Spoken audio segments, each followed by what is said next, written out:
A ver, entonces en esta clase, para poder iniciar, vamos a sacar los elementos que tienen que ver con el cuestionario.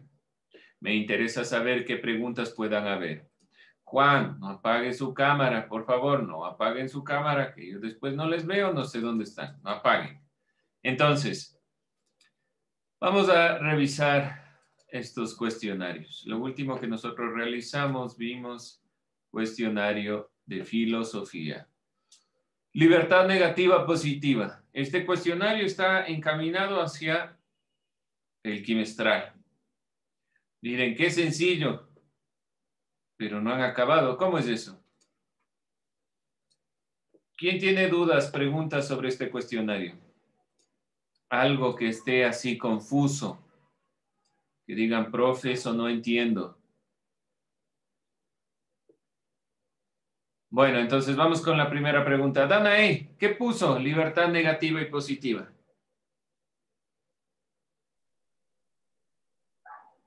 No le escucho.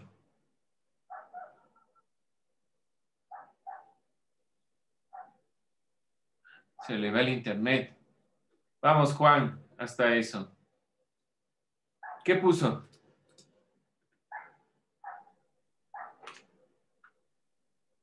Juan José, prenda su audio. Sí. ¿Qué puso aquí?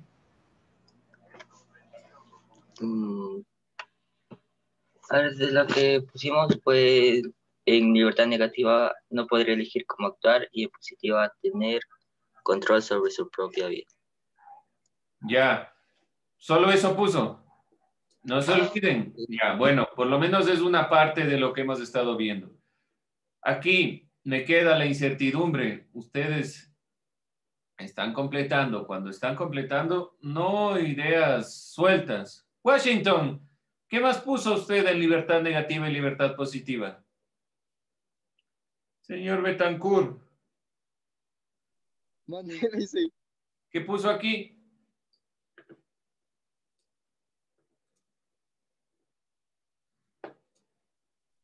Que esta es aquella que define la ausencia extrema de individuos. Eso puse. ¿Cómo de nuevo? No lo escuché. Que esta es de la que se define en la ausencia de aquellos de extremos de individuos que se realiza por el curso de la acción. Hijo, no entiendo, pero ¿de cuál está hablando? ¿Negativa, positiva? De negativa. Lo que está en Google. Lo que está Puse en eso. Google, o sea, no anotó lo que dijo el profesor en clase. No, o sea, sí, eso también. O sea, sí sé, dicen, pero puse lo que está ahí. O sea, me basé en eso. Dicen, podría ser que en la libertad negativa es individual y en la libertad positiva es social, o sea, del Estado. ¿Cómo del Estado? ¿Se acuerda que nos decía que la libertad negativa y bueno, que en sí no se podría saber cuál era lo positivo y lo negativo porque dependía de la perspectiva de cada uno? Ya, pero ¿a qué se refiere con el Estado? Es lo que pregunto. Listen. Sus leyes. No me queda del todo claro ahí.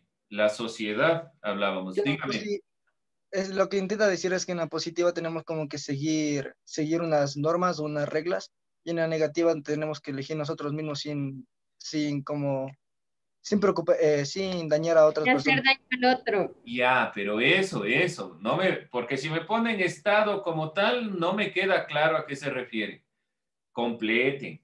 No quiero esas ideas sin fundamento. Que estén completas. Completen lo que estamos diciendo. ¿Alguien más? David, ¿qué iba a decir? Que en la libertad, en la libertad negativa le permite y en la positiva puede hacer algo. ¿Cómo es eso? ¿Cómo le permite? O sea, hay una persona cualquiera en la negativa le permite hacer algo a alguien y en la positiva pues puede hacerlo por voluntad. Porque yo quiero y puedo. Está confundiendo entre negativa y positiva. No se olvide que negativa somos las personas libres de elección. En la positiva, la libertad está determinada por nuestra identidad, por los rasgos sociales. Por lo tanto, aquí hay una determinación donde propiamente en la libertad positiva, se considera la decisión individual está sujeta a las relaciones de poder, a la conformación del Estado, a la sociedad en general. Ahí se está confundiendo entre las dos, son al revés. La negativa, yo soy libre de decidir. La positiva, necesito entender que mi libertad está coartada o delimitada por el otro. Ahí no olvidarse de eso. Eso me interesaba justamente con esta parte, que ustedes diferencien claramente libertad positiva y negativa.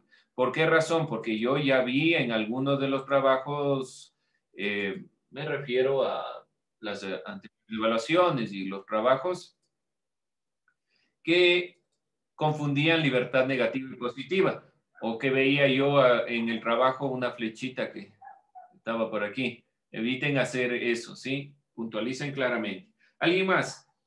Libertad positiva y negativa. ¿Qué más pusieron?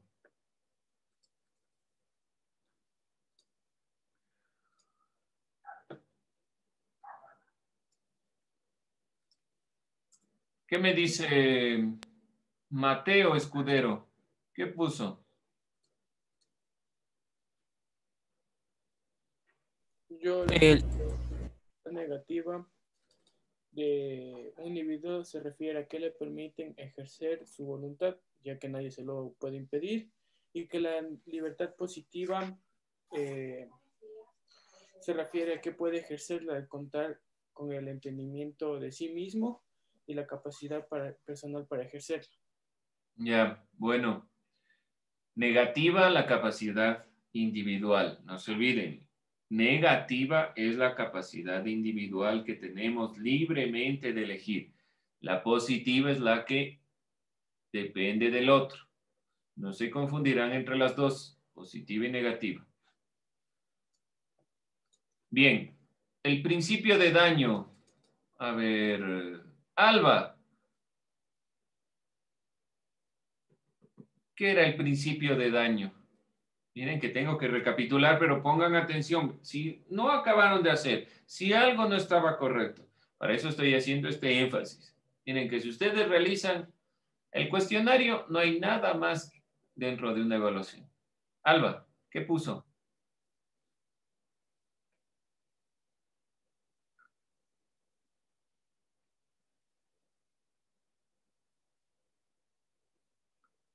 Steven, copiará las preguntas desde el cuestionario. Listen, ¿puedo decir yo? Claro que sí, vamos. El individuo es consciente de sus actos y hará algo porque piensa que está bien. El límite de sus acciones sería no dañar al otro individuo.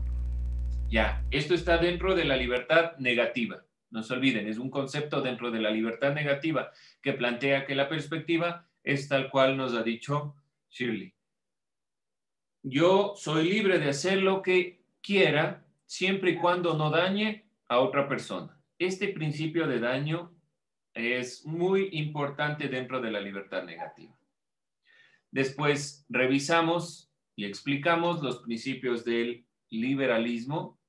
Había 3 principios, yo les puse uno. ¿Cuáles eran esos principios?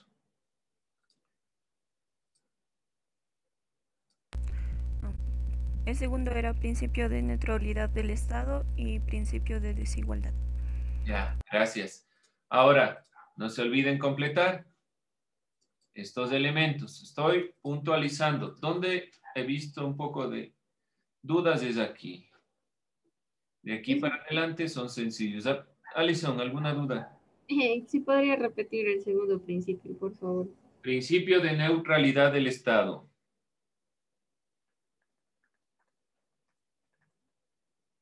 Y ahí sí, lo que hemos visto en clase. Y ahí sí, no tengo. Vamos a ir recapitulando. Que me preocupa que no estén copiando.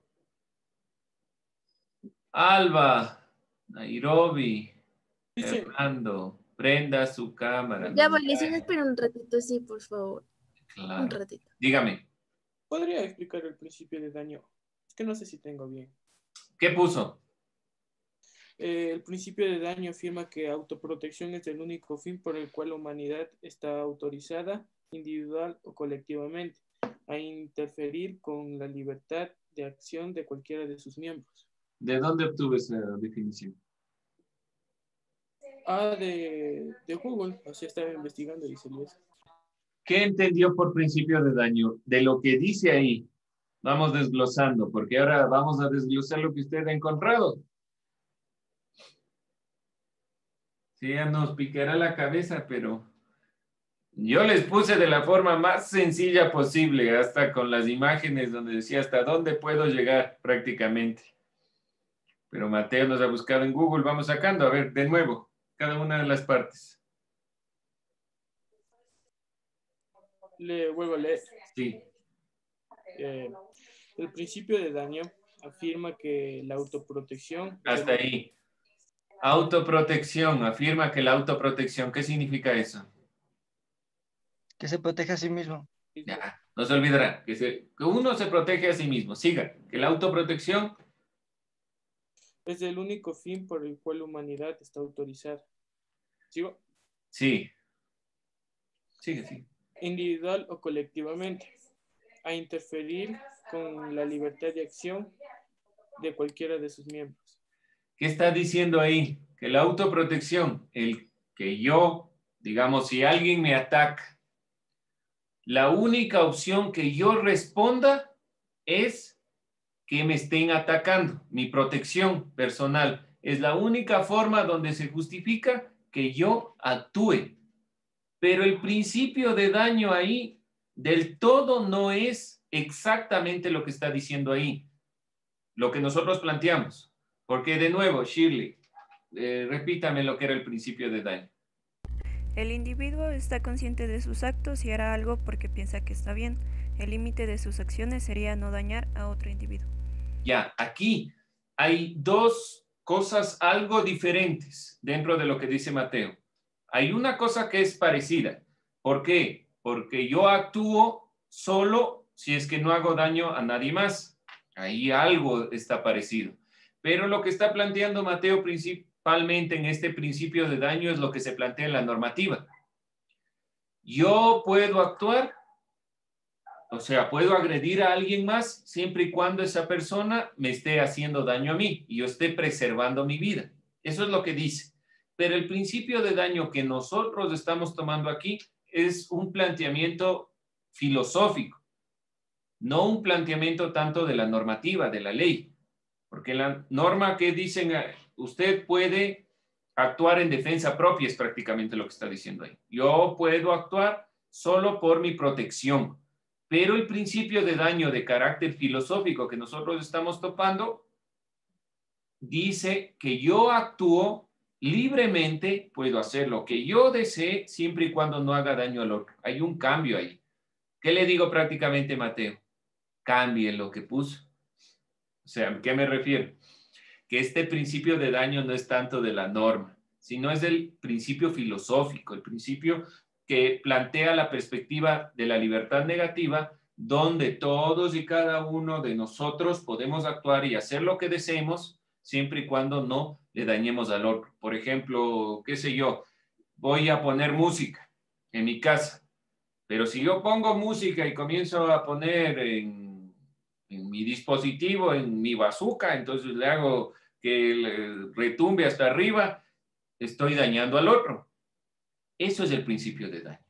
En cambio, en la perspectiva que puso Mateo, yo estoy, por ejemplo, salgo a la calle y alguien viene y me quiere lastimar. Entonces, yo le golpeo para defenderme. No es lo mismo, ¿sí? Entonces, aquí vamos a cambiar un poco esa perspectiva porque es más en el ámbito filosófico. Por eso, sí es importante que ustedes me comenten. Yo puse esto, profe, en esta pregunta. Yo encontré esto y esto me dice Google. ¿Por qué razón? Porque estamos contraponiendo lo que vimos en clase con las perspectivas de su investigación. No está mal que investiguen, pero sí es importante que me pregunten. Gracias, Mateo. Esas preguntas permiten... Yo le hice entonces. A ver, yo también no tengo claro lo que puso.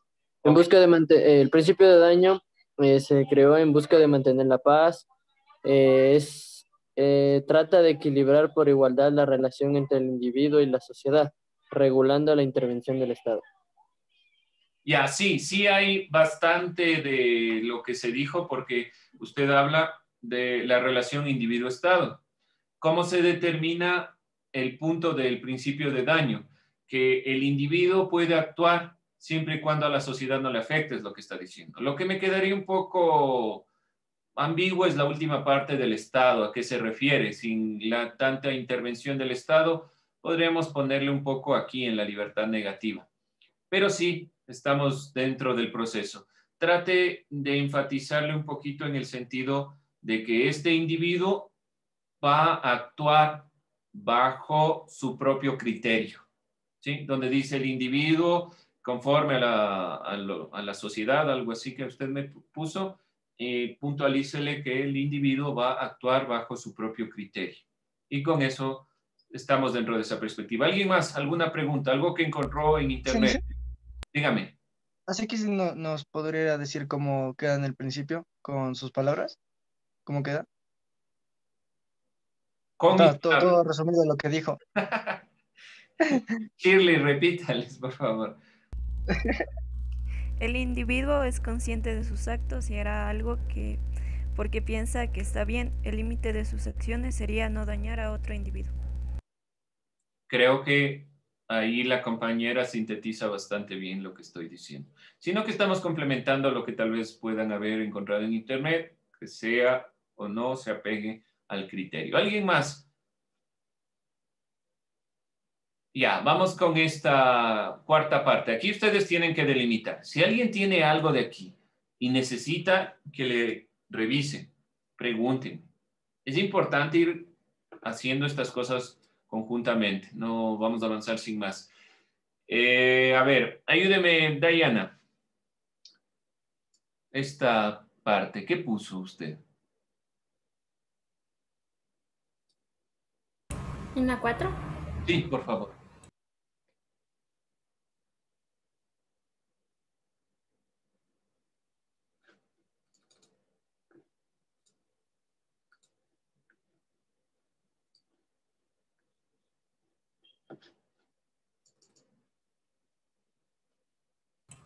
O sea que las personas en sí, desde que actúan, hacen diferentes cosas, bueno, como dicen, el libre mercado para tener, no sé, a veces para ser mejores que otros, tal vez. O sea, tengo algo escrito más o menos así. Léame lo que escribió. Lo que puso usted. Ya, los individuos compiten para ser mejores personas y superar a otros en, como dicen, el libre mercado. O sea, puse eso, pero no sé si esté bien. Ya, sí estamos por ahí, pero un poquito ahí nos falta ir completando. No se olviden, sobre todo en filosofía, las ideas están, pero vamos a tratar de hacer siempre la filosofía o el ámbito que nosotros tratemos de explicar, como que estuviéramos explicándole a un sobrino, a un hermano, a un niño de unos 8 años, unos 7 años. Es decir, como que usted le desglosa todito. Como que el profesor va a leer y no entiende absolutamente nada. ¿Por qué les digo esto? Porque si ustedes se han dado cuenta, y miren solo en el ejemplo que pusimos sobre el principio de daño, un mismo término puede significar varias cosas, dependiendo del contexto, de la realidad, del ámbito en el que estamos nosotros hablando. ¿Qué quiero decir con esto? Si ustedes no explican claramente o ustedes creen que está claro, pero falta algunas cosas o algunos términos, puedo yo entender algunas cosas o algún ámbito muy diferente al que ustedes quisieron decir. Por eso les digo, no está mal dentro del ámbito que ha planteado Diana, es justamente lo que vamos a plantearnos en la perspectiva de la libertad en la propia competencia. Pero al final dice cómo se plantea en el libre mercado. ¿A qué se refiere el libre mercado?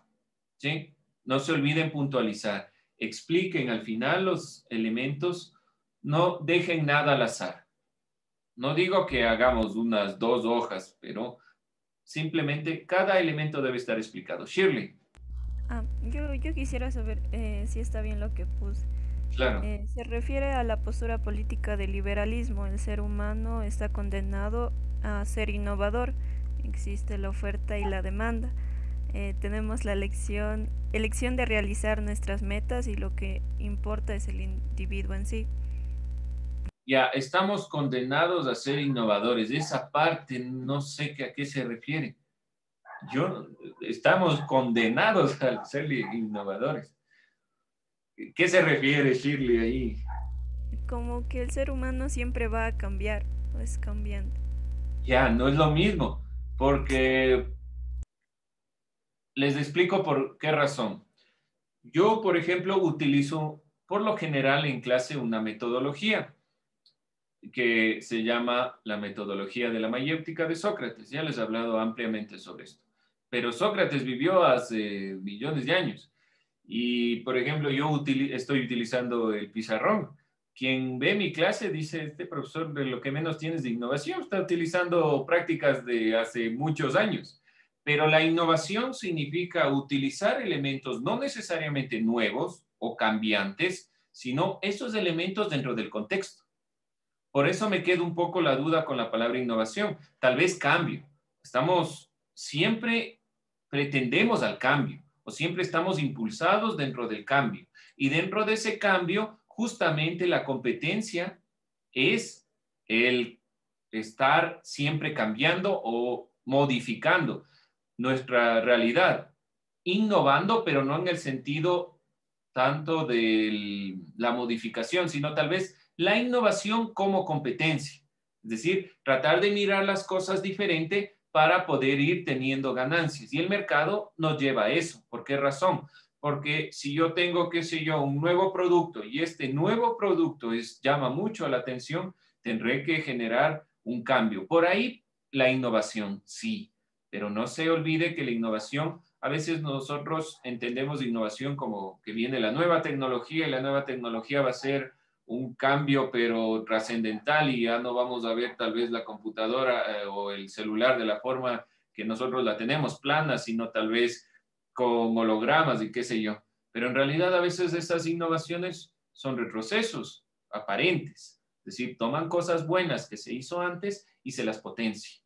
Ahí hay que un poco puntualizar. Le digo esto para tener la perspectiva, porque a veces sí nosotros entendemos eso por innovación.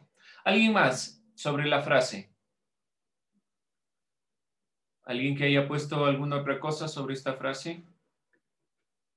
Bien, no se olviden puntualizar. Estos elementos ya son mucho más sencillos sobre el tratado filosófico, el ensayo y los elementos. Aquí, ¿qué me interesaba? Cada uno de los elementos, cada parte, introducción, desarrollo y conclusión, que son las partes del ensayo, ¿qué va en cada parte?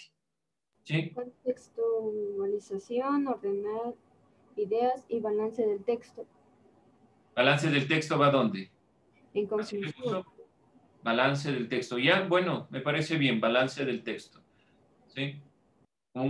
Ahí un poco explicar qué se refiere balance del texto. Tal vez ideas que se van complementando o cosas así, pero sí estamos bien. Y aquí era un mentefacto de pensamiento. Aquí se nos va un poquito a complicar. Yo les voy a poner algo más sencillo en la evaluación. Ahora, ya se nos ha ido el tiempo, pero no hay problema porque lo importante era ir sacando estas ideas. Como les decía, en la próxima evaluación vamos a tener un fragmento. Este de aquí. ¿Sí? Lo vamos a sacar la siguiente clase. Ustedes pueden encontrarlo en el comercio. Simplemente ponen discurso de Jaime Roldós sobre cuándo se posesionó en su gobierno. Lo vamos a ver en clase, no se angustien, no hay deber ni nada por el estilo. Simplemente les digo por si quieren revisarlo, ¿sí? Y poder voy a traer este fragmento que me interesa que lo podamos sacar. Bien, jóvenes, les agradezco.